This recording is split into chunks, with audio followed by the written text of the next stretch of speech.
Can you believe my own sister, my flesh and blood, looked me dead in the eye and sneered, "No room for your discount, store kids at this party." My daughter, my sweet 8-year-old, heard it all and ran off crying, her little heart absolutely shattered. Was I wrong for what I did next, for completely obliterating her perfect, pristine facade right then and there?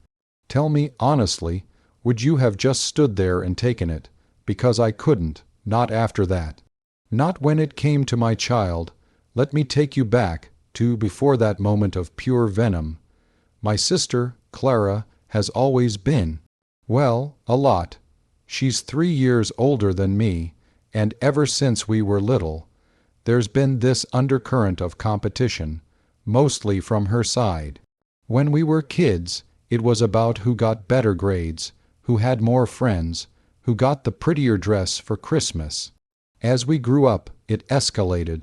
She married rich, I married for love.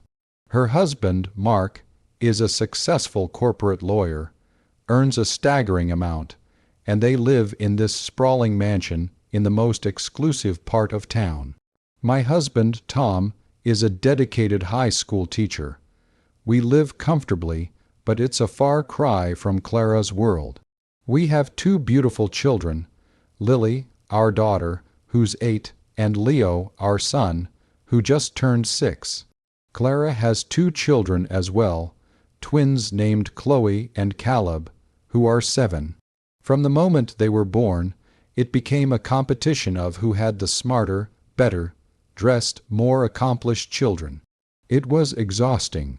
Clara loved to flaunt her wealth and status at every opportunity. Every family gathering became her personal runway show. Her children became props for her meticulously curated image. Their clothes were always designer, their toys always the latest and most expensive gadgets. Their extracurriculars read like a list of elite accomplishments. Lily and Leo, on the other hand, are just regular kids. They love to play outside, get dirty, read books, and occasionally watch cartoons. We encourage their creativity and their kindness, not their ability to perform for an audience. This, apparently, made them discount, store kids, in Clara's eyes. It was a term she'd used before, usually in a snide, passive-aggressive whisper to my mother, which I always pretended not to hear. But this time it was different. This time it was directed at me, with my daughter within earshot. The occasion was Chloe and Caleb's joint 7th birthday party. Clara had been planning it for months. It wasn't just a party. It was an event. Held at a high-end country club, it had a bouncy castle that cost more than my monthly rent, a professional magician, a gourmet catering spread, and a pony ride station. I received the invitation a month in advance, a heavy, embossed cardstock envelope with a strict dress code listed. Semi-formal, no denim. I rolled my eyes, but I wanted my kids to be there for their cousins, despite Clara's theatrics. A few days before the party, Clara called me, "Sarah." She began, her voice dripping with an artificial sweetness that always set my teeth on edge. "I just wanted to confirm you received the invitation, and to remind you, darling, about the head count.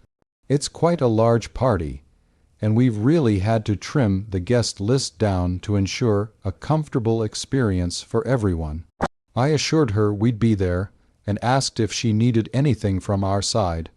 "Oh no, no, everything is perfectly handled," she chirped. "Just make sure the children are appropriately dressed. We don't want them sticking out, do we?"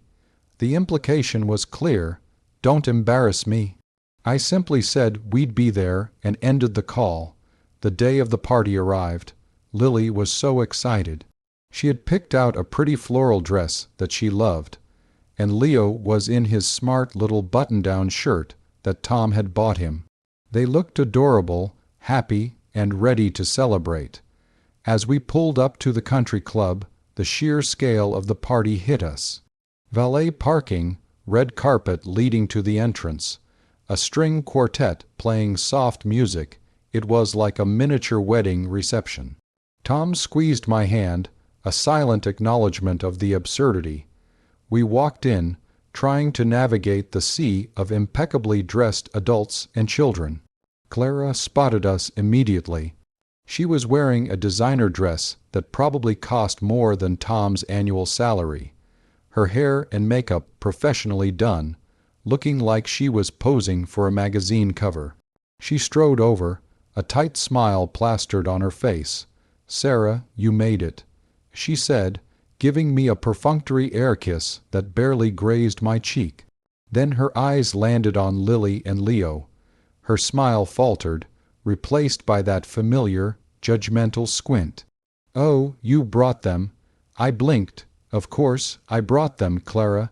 They're their cousins. It's a birthday party." "Yes, well," she said, her voice dropping to a stage whisper that was just loud enough for people nearby to hear. "I just wasn't sure if you'd be able to manage. It's quite a sophisticated affair, and sometimes certain children can be a bit much, you know." She gestured vaguely towards Lily, who was shyly clutching my hand, her eyes wide at the grandeur of it all. I felt a surge of anger, but I took a deep breath. "They'll be fine, Clara. They're well behaved." She hummed, unconvinced. "Anyway, the seating arrangements are quite specific. We have a children's table, of course, but it's mainly for Chloe and Caleb's closest friends from their private school. We've gone to great lengths to ensure everyone has a designated spot." This was new. Usually, at family gatherings, it was just a free-for-all. I was starting to get a bad feeling. Where should Lily and Leo sit, then? I asked, trying to keep my voice even. Clara waved a dismissive hand. "Oh, just find a spot, darling. They can squeeze in somewhere, or perhaps they can play in the garden until dinner. It's all quite structured inside." Lily, bless her innocent heart, piped up then, "Auntie Clara, can I ride the pony?" She had seen the ponies through the large windows of the country club. Clara looked down at her, a condescending smile touching her lips.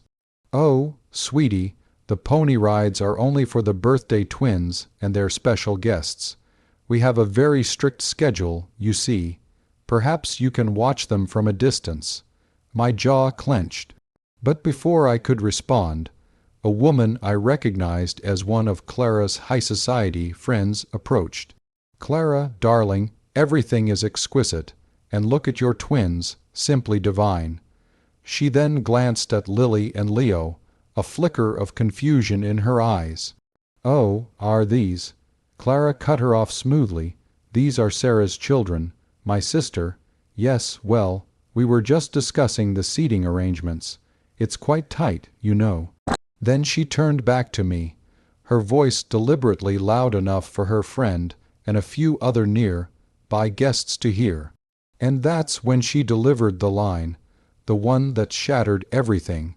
"Honestly, Sarah, there's just no room for your discount store kids at this party. We've catered for a very specific number, and they simply don't fit into the plan." That's when Lily's little face crumpled. I saw her shoulders slump, her eyes fill with tears, and before I could even process what Clara had said, she yanked her hand from mine and bolted, disappearing into the crowd, her floral dress a blur. Leo looked up at me, confused and hurt. So that's the situation I was in, and I had to make a choice. Here was my sister, publicly humiliating my child, treating her like an unwelcome burden, and using that utterly vile phrase. Before I tell you what happened next, I want you to pause and comment below what you would have done in my shoes. Would you have walked away, taken your kids home, and just stewed in silent anger? Or would you have confronted her, right there, in front of everyone? What would your limit be? My blood ran cold, then hot. The rage that surged through me was unlike anything I had ever felt before. It wasn't just about the discount, store kids a comment, or the pony ride, or the seating. It was about years of her subtle digs, her blatant snobbery, her consistent effort to make me feel less than, all culminating in this moment where she dared to hurt my daughter so profoundly. My children are not props. They are not accessories. They are human beings, and they deserve respect, especially from their own aunt. I turned to Clara, my voice a low, dangerous whisper that belied the volcano erupting inside me. "Excuse me," I said, each word precise and sharp. "Did you just call my children discount store kids?" Clara, clearly taken aback by my sudden shift in demeanor, tried to backtrack. "Oh, Sarah, don't be so dramatic. You know what I mean. They're just not quite up to par with the aesthetic, darling. It's a high-end event." She waved her hand dismissively, trying to brush me off, but I wasn't brushing off. I leaned in, my voice growing louder, carrying over the tinkling of champagne glasses and polite chatter. "No, Clara, I don't know what you mean. What I hear is you publicly shaming my daughter, your own niece, on her cousin's birthday. And you know what? You're right. My kids aren't up to par with your aesthetic. Because my kids are loved for who they are, not for the designer labels they wear or the private schools they attend." Her face began to redden. Her friend, sensing a scene, tried to pull her away. "Clara, perhaps we should." But Clara, fueled by her own arrogance, cut her off. "Honestly, Sarah, you're making a scene. This is Chloe and Caleb's party. You're just jealous, as always, that my children have everything and yours have, well, less." That was it. The final straw. The entire polite facade of Clara's perfect party shattered in my mind. I took another deep breath, and then I spoke, my voice clear and cutting, loud enough now for several tables to fall silent and turn their attention to us. "Jealous, Clara, of what? Of a woman who measures her children's worth by their clothing brands. Of a woman who would rather humiliate her own family than risk a tiny imperfection in her carefully constructed image. My kids have something your kids might never have, Clara. They have a mother who loves them unconditionally, not just when they fit into her ideal of perfection." Her mouth opened and closed, no sound coming out. She was shocked, truly shocked, that I was standing up to her like this, in front of all her important friends. I wasn't done. I lowered my voice, but kept it sharp and piercing. "And speaking of things that don't fit into the plan, Clara, let's talk about the real discount store item here.